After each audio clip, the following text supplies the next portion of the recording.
welcome to Fort Myers, Florida. In the next few minutes, we're going to take a tour of the city, learn a few facts about its population, its attractions, business climate, and even look back at its history.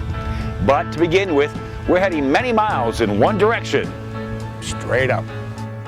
Fort Myers is located in southwest Florida, inland from the Gulf of Mexico, with the Caloosahatchee River being the city's natural northern border. Fort Myers is approximately 49 square miles in size and is the county seat for Lee County.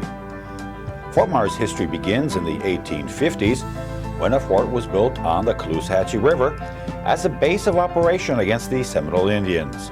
The fort was named in honor of Colonel Abraham Myers.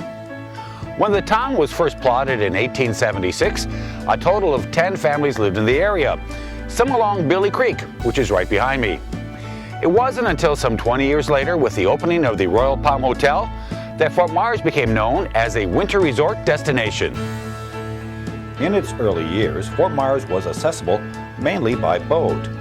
It wasn't until 1904 that visitors arrived by way of train. The homes at the time were pretty simple, as this replica of a pioneer cracker house demonstrates. In the 1920s, 30s, and 40s, many elegant buildings began to line the streets in downtown Fort Myers. Many of those buildings still exist, which gives Fort Myers its small town feel, despite the fact it's one of the fastest growing cities in the state. Today, Fort Myers has a population of around 65,000, and the downtown area continues to remain busy throughout the day and right into the evening hours and beyond.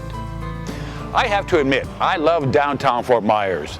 Sure, there are high-rise buildings on both the west and east ends of the city, but its core, the true downtown, has pretty much stayed the same for many generations. Tourists love to stroll along the old brick streets and admire the architecture of a bygone era. One of the most photographed buildings in downtown is the old Edison Theater. It opened in 1941 and was operated by E.J. Sparks. Today, it's office space. A few blocks away is the Arcade Theater, which was built in 1915. And then there's the old Fort Myers Post Office building. It was dedicated in 1933 and was once called the most attractive post office in a city this size in America. There are so many historic buildings in downtown Fort Myers, it could easily take a full day to take in all of the sights. Luckily, there are plenty of restaurants ready to take your order when you get hungry. There are also plenty of shops hoping you'll make your way through their front door. If you really enjoy shopping, don't forget about the Edison Mall, located just a few miles south of downtown on US 41. This climate-controlled environment has some 160 specialty shops and several major anchor stores. Shopping in Fort Myers is a favorite pastime for many. Fort Myers has another favorite pastime, baseball. The city's love affair with the sport can be traced back to 1921, when the Terry family donated 25 acres of cow pasture to Lee County. On that land, a wooden grandstand was built, along with a baseball diamond. It was the start of Terry Park. In 1925, Connie Mack's Philadelphia Athletics played here. Baseball legends Babe Ruth and Ty Cobb also graced these fields. In 1995, the Terry Park ball field was placed on the National Registry of Historical Places. The city's love affair with baseball continues today. Just a few blocks south of downtown is the City of Palms ballpark. It hasn't seen any spring training action since 2012, when the Boston Red Sox moved out to their new stadium, JetBlue Park, located on Daniels Parkway, east of I-75. JetBlue Park, referred to as Fenway South, seats some 11,000 fans. About 5 miles away is the Lee County Sports Complex and Hammond Stadium. This facility is a spring training site for the Minnesota Twins and the year-round home of the Fort Myers Miracle, a Class A advanced minor league baseball team. But ballparks aren't the only outlets for outdoor activities. Fort Myers has many neighborhood parks like this one, Rottenberg Park, located on South Point Boulevard. This 40-acre park has a football field, baseball fields, tennis courts, handball courts, and a playground. Perhaps the two most popular parks in Fort Myers are Centennial Park and Lakes Park. One is located in the downtown River District and the other in South Fort Myers. Lakes Regional Park is located in South Fort Myers. It measures 279 acres in total, with 158 of those acres being freshwater quarry lakes. It's easy to understand why Lakes Park is so popular. It has just about everything a park should have. To begin with, it has 9 large covered pavilions with electricity, water, picnic tables, and grills. It also has a large children's playground, which is sure to tire the young ones out. If they need to cool down, a water playground is just a short distance away. As are paddle boats and canoes, which will get park goers even closer to the various wildlife which call Lakes Park home.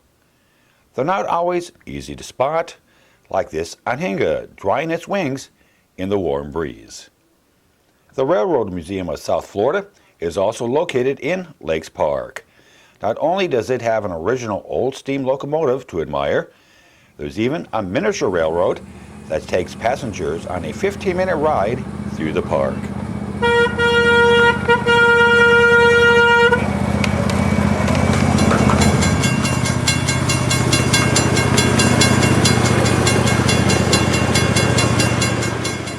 If walking, jogging, or biking is more to your liking, you'll be happy to know that Lakes Park has more than 2.5 miles of paved or natural paths.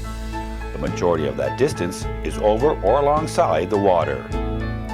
In the River District in downtown Fort Myers, you'll discover Centennial Park, which overlooks the scenic Caloosahatchee River. Centennial Park is often used for the city's largest public events and festivals. The centerpiece of this 10-acre park is a tribute to Fort Myers' most famous residents and visitors, Thomas Edison, Henry Ford, and Harvey Firestone.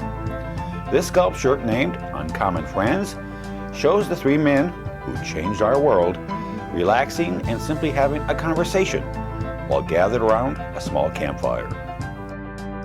The park also consists of several picnic pavilions, a somewhat unexpected sand volleyball court, and a pier which extends out into the Caloosahatchee River. What a beautiful spot to watch the boats as they make their way past the shoreline. Also in Centennial Park is a tribute to former soldiers. There's also a tribute to the 2 airfields in this area which helped to win World War II, including Page Field, which is still in operation today. Page Field was first constructed in 1927 as a civilian airport. In the 1940s, it was a military base for anti-submarine patrols and conventional bomber training. Today, Page Field is used for general aviation, with small prop planes and a few private jets landing and taking off throughout the day. Although the first commercial flights began landing at Page Field in the 1930s, by 1983, that responsibility fell to the just opened Southwest Florida Regional Airport located southeast of Fort Myers. Today, the regional airport goes by the name Southwest Florida International Airport. Approximately 8 million passengers use the facility every year, thanks to numerous major airlines that fly into and out of Fort Myers on a daily basis. Many of those 8 million passengers are tourists who come to Southwest Florida for the sun, the surf, and the natural beauty. Perhaps the best place to leave the hustle and bustle of daily life is the 6 Mile Cypress Slough Preserve. In 1976, a group of Lee County students studying the role of forested wetland became alarmed when this environmental treasure was threatened by development. Those students envisioned a place where visitors could stroll among the majestic cypress trees and catch the whispers of Florida's past. By 1991, they succeeded. Today, the 6 Mile Cypress Slough Preserve comprises of some 3,400 acres. This oasis is home to a vast variety of plants and animals that can live in a place which is sometimes land, sometimes water, and sometimes both. Visitors can observe Florida as it used to be by stopping at 5 observation decks designed for wildlife viewing. Those decks are located along a 1.2-mile long elevated boardwalk. When you walk the boardwalk, you come to a number of lakes, including this one, Gator Lake, which is the largest lake in 6 Mile Cypress Slough Preserve. The other lakes also have natural sounding names such as Wood Duck Pond, Otter Pond, and Pop Ash Pond. Every day is a new adventure at 6 Mile Cypress Slough Preserve, and it all starts with an educational walk on the mild side. And speaking of an educational walk, we'll leave the slough and head back to Fort Myers' downtown area and to one of the city's most beautiful and picturesque drives, McGregor Boulevard, which is lined with palm trees on both sides. It's on McGregor Boulevard where you'll find Fort Myers' most well-known and visited attractions, the Thomas Edison and Henry Ford Winter Estates.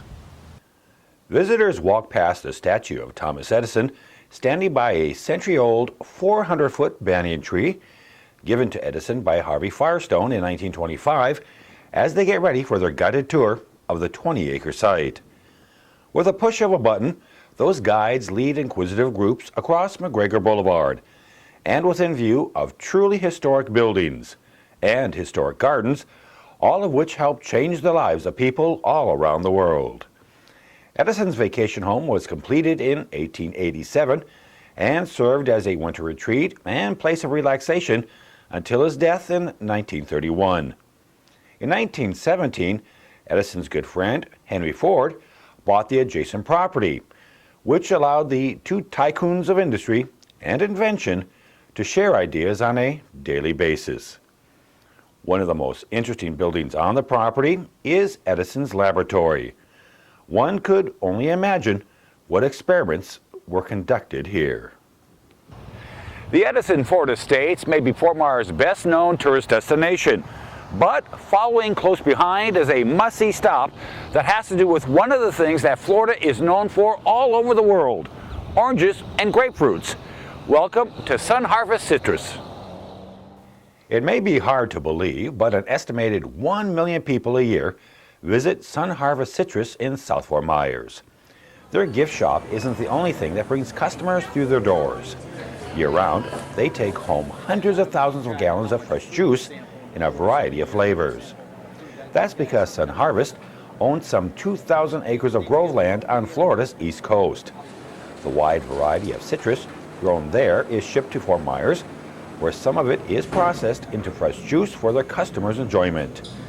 And close to 100,000 gift boxes with select citrus are also packaged on site and shipped around the U.S. and Canada.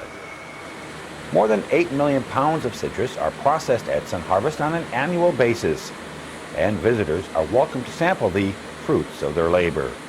In fact, some 15,000 gallons of free juice are consumed by visitors to their gift shop every year. The soft-serve ice creams, which are also served year-round, are equally tempting. Fort Myers also has its share of cultural arts. The Barbara B. Mann Performing Arts Hall, located on the campus of Edison State College, is a 1,871-seat facility. Opened in 1985, the Arts Hall has the title of having the largest proscenium stage in Southwest Florida. The Broadway Palm Dinner Theater, located on Colonial Boulevard, entertains more than 170,000 guests annually. Its main dinner theater has a seating capacity of 450.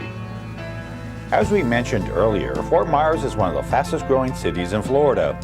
Its business climate is also accelerating at an equally rapid rate. New businesses are opening in Fort Myers every day, and many existing businesses are expanding or plan to expand in the near future. So it appears Fort Myers will continue on its path of prosperity and remain a great place to live, work, and vacation for many years to come. Fort Myers began as a military base of operations against the Seminole Indians in the mid-1800s. By 1900, it was nationally known as a winter resort, thanks in part to the Royal Palm Hotel and two part-time residents, Thomas Edison and Henry Ford.